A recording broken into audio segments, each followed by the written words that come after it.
We come to chapter 40. And God said, behold now Behemoth. Now what on earth is a behemoth? Some reference Bibles say it must be the elephant or hippopotamus. No, it cannot be either of those, okay? I believe behemoth is the long-necked dinosaur, probably the Brachiosaurus. There are actually 13 different long-necked dinosaurs: the Brachiosaur, the Cetosaur, Mamenchosaur, the Seismosaur, the Blondosaurus. You just have to talk to her kind of slow, okay? But God said, behold now Behemoth eats grass as an ox. You say, now Brother Hovind, elephants eat grass, and my Bible says elephant. Well, a lot of animals eat grass, okay? Look at the next verse. His strength is in his loins, his force is in the navel of his belly. The biggest part on him is his belly. You say, well, elephants have a big belly. Yep, I've seen them. Hippopotamus have a big belly. I've seen them too. Brachiosaurus has a big belly. He has a big belly. Next verse says, he moveth his tail like a cedar. His tail is like a cedar tree. Have you ever seen an elephant's tail? Not like a cedar tree, is it? How about a hippo tail? Not like a cedar tree. You know, before they put those comments about the Bible in the Bible, they ought to at least read it. Don't you think, brother? Before they put a comment about it, they ought at least read it once. You know, it can't be an elephant hippopotamus. They don't have a tail like a cedar tree. I mean, come on.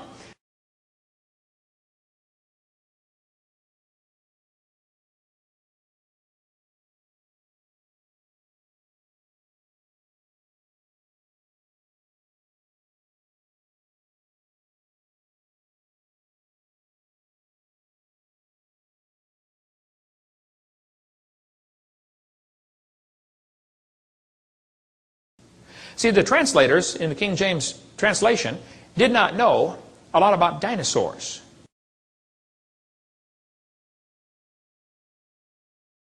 But this swamp in Africa is 80% unexplored today.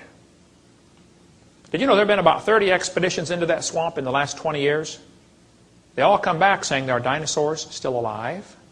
Small ones, probably the Apatosaurus or Cetosaurus, like this one. If you show this to the natives that live in the swamp, they'll say, yep, that's Mokele Mbembe. He still lives in the swamp. When Dr. Mackel showed them a picture of an Apatosaurus, they said, oh, that's Mokele Mbembe. Dr. Mackel said, fellas, that's a dinosaur. They've been dead for 70 million years. The natives said, we're sorry, we didn't know about that. See, we've never been to America to learn about evolution. All we know is we see them out there in the swamp once in a while.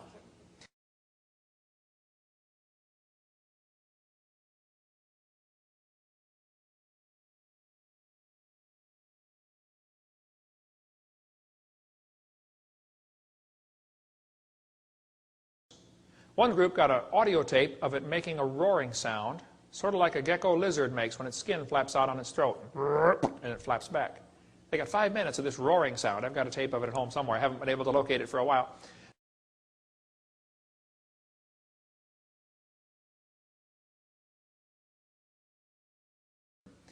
In New Zealand, there's a fishing place off to the right called the, I forget the name of it now, but the water's only 900 feet deep.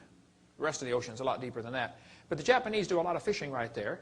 They were dragging their net 900 feet down when they pulled this creature up in their net. It was 32 feet long, 4,000 pounds, and had apparently 4 big flippers. It had a fin running down its back. It smelled horribly. When they set it down on the deck, it broke in half, and pus oozed out everywhere and stunk up the whole boat. And so they said, fellas, we don't know what it is, but we're throwing it back. We're not going to haul this thing back to Japan. You know how far it is from New Zealand to Japan at 12 miles an hour? So they shoved it overboard. But the naturalist on board made a sketch of what he thought it might have looked like. And they even made a special stamp for Japanese mail in 1977. Now, some American scientists who never saw the creature said, well, the samples they took of the skin, and they did save some skin samples, by the way, when they analyzed them, the protein was 96% similar to basking shark.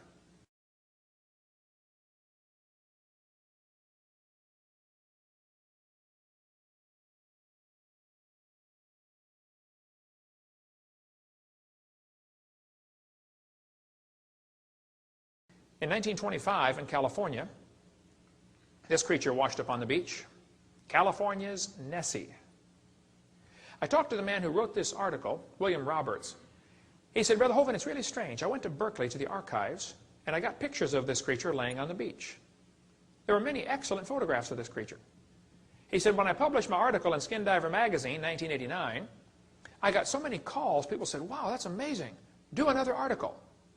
He said, I went back to Berkeley to the archives, and the pictures were gone, and there was no record of them ever existing. Kind of strange. You know, some people really like that evolution theory, and anything that rocks the boat has to be quietly, swept under the rug. But you can see the nose coming down to the bottom of the screen, the eyeball on the right. The guy behind him has a rifle, just in case it moves again. The neck was 20 feet long. And I told you I got that letter from the atheist. He said, you're so dumb, Hovind. Don't you know that was a whale? I just wrote back and said, please show me any neck on a whale. Just exactly where is the neck on a whale. It's not a whale. The people who examined it, like the president of the Natural History Society, said, my examination of the monster was quite thorough. It had no teeth, the head is large, the neck 20 feet long. I would call it a type of plesiosaurus.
At our ministry, we produce a lot of videotapes. We've made over 1 million videos now in 6 languages. They're not copyrighted. We encourage you to get our stuff and spread it around.